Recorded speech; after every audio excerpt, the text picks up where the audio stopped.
Hello mga langga, today's video ay gagawa po tayo ng 1 kilo ng pandan squash na pwede ring pang delivery at lalong-lalong pwedeng pang display. Kaya wag na nating patagalin ito, simulan na po natin ang ating pangmasang templadang pandan squash. Let's go!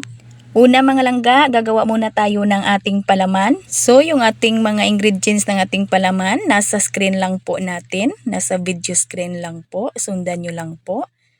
At kung ayaw nyo naman mga langga na maglagay kayo ng pandan flavor, pwedeng ganito na lang mga langga. Plain lang. Huwag nyo nang lagyan kung hindi kayo gusto maglagay ng flavor. Ayan lang po. At maglagay lang po tayo dito ng 1/2 teaspoon ng pandan powder.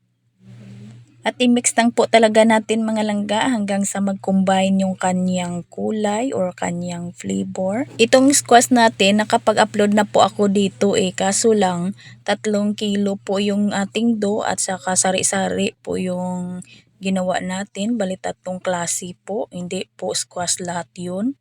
Kaya may nag-request po na baka pwede daw na 1 kilo lang ng squash. Ito mga langga, pinagbigyan po natin. Ayan na po, pwede na po ito yung ating palaman. Balutin na lang natin dito sa plastic natin. At ngayon, gagawa na tayo ng ating dough. Ito po yung mga sangkap natin mga langga. Nasa video screen lang po. Pwede nyo pong i-screenshot. Pero, tingnan nyo rin po yung procedure natin. Napakasimple lang talaga mga langga yung ating ingredients dito. Dito, hindi po tayo maglalagay ng large shortening. Margarine na lang po lahat. At hindi po tayo dito maglagay ng vanilya. At hindi din tayo maglalagay ng powder milk. At pagkatapos nating ilagay lahat yung ating mga ingredients, ay pwede na nating lagyan ng tubig. And then, tunawin lang po natin yung ating asukal at yung ating asin bago po tayo maglagay ng ating harina. Yung ating harina dito mga langga ay hinati ko lang yung all-purpose at yung first class na harina. Ayan po. Ito mga langga, idaan ko po ito sa aking roller dough ha. Ayan po. Napakinis ko na yung ating dough. At cut ko lang ito mga langga sa 30 to 33 grams. Sa cup po natin is 1/8 measurement cup. Punong-puno po siya. Ayan po. Puto lang po natin. At pwede na po tayong magpalaman agad kasi malambot naman yung ating dough. At hindi naman natin ito kailangang i-rispa, palambutin kasi hindi naman masyadong ilaparin natin tong ating dough. Kunting lapad lang, makakalagay na po tayo ng ating palaman. Ayan na po.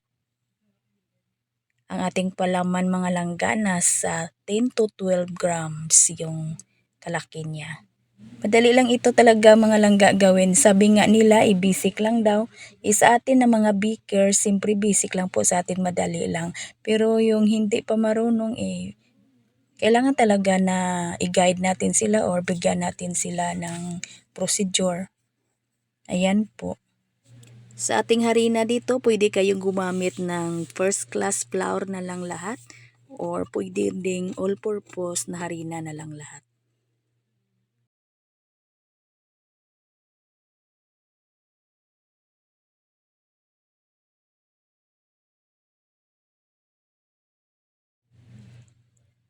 At yung ating plansa, lagyan lang po natin ng large shortening para hindi po dumikit yung ating squash bread pag ito'y naluto. At itong mga langga yung ginawa natin na palaman ay tamang-tama lang po talaga sa ating dough. May natira na kaunti. Kunti lang po yung natira.